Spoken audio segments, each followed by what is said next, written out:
आज की जंग अब मैदान में नहीं, मिसाइलों में लड़ी जा रही है और रूस की सबसे खतरनाक मिसाइल इस्कंदर-M यूक्रेन की जंग को पूरी तरह बदल रही है। ये सिर्फ एक मिसाइल नहीं, बल्कि ऐसा हथियार है जो पल भर में शहर के शहर तबाह कर सकता है। इसकी रफ्तार इतनी तेज है कि अमेरिका का सबसे उन्नत एयर डिफेंस सिस्टम पैट्रियट भी इसे पकड़ नहीं पाता। मैच 7 की स्पीड यानी करीब 8600 किलोमीटर प्रति घंटा। इतनी तेजी से जब ये मिसाइल उड़ती है तो दुश्मन के पास रिएक्ट करने का वक्त ही नहीं बचता। और सिर्फ स्पीड ही नहीं, ये मिसाइल बहुत होशियार भी है। हवा में ही दिशा बदल सकती है, फेक टारगेट छोड़ सकती है और रडार को धोखा दे सकती है।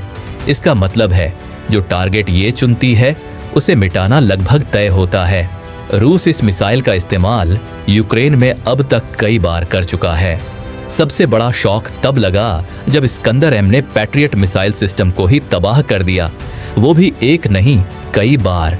फरवरी 2024 में पहली बार इस मिसाइल ने अमेरिका का बनाया हुआ पूरा एयर डिफेंस सिस्टम मिनटों में मिटा दिया।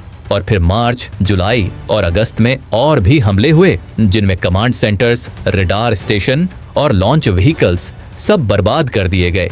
इस्कंदर-M सिर्फ फिजिकल डैमेज नहीं करता, ये साइकोलॉजिकल अटैक भी है। जब सैनिकों को ये पता हो कि उनका सबसे बड़ा डिफेंस भी सुरक्षित नहीं, तो वो अंदर से टूट जाते हैं। यूक्रेनी आर्मी को ये मिसाइल लगातार दबाव में रखती है और नए हथियार आते ही रूस उन्हें निशाना बना देता है। इस मिसाइल में ऑप्टिकल गाइडेंस सिस्टम है, मतलब ये टारगेट की फोटो देखकर खुद उस पर लॉक करती है और अगर टारगेट मूव भी कर रहा हो तो भी इसे ट्रैक करके खत्म किया जा सकता है। ऊपर से ये मिसाइल कभी स्पेस तक नहीं जाती, बल्कि एक फ्लैट और लो लेवल ट्रैक्टरी में उड़ती है, जिससे इसे पकड़ना और मुश्किल हो जाता है। इस्कंदर की रेंज है करीब 500 किलोमीटर और इसका वॉरहेड 800 किलो तक भारी होता है। इसमें क्लस्टर बम से लेकर बंकर बस्टर और EMP वॉरहेड्स तक लगाए जा सकते हैं और अगर जरूरत पड़ी तो ये परमाणु हथियार भी ले जा सकता है। ये मिसाइल मोबाइल लॉन्च व्हीकल्स से दागी जाती है, जो बहुत तेजी से जगह बदल सकते हैं। एक बार टारगेट मिल जाए तो लॉन्च से लेकर टारगेट हिट करने तक पूरा प्रोसेस सिर्फ कुछ मिनटों में हो जाता है। और सबसे खतरनाक बात, ये मिसाइलें हवा में दोबारा टारगेट भी कर सकती हैं, यानी आखिरी समय पर भी फैसला बदला जा सकता है। अब दुनिया के सामने सवाल है, क्या कोई इसे रोक सकता है या अब जंग का तरीका ही बदल गया है?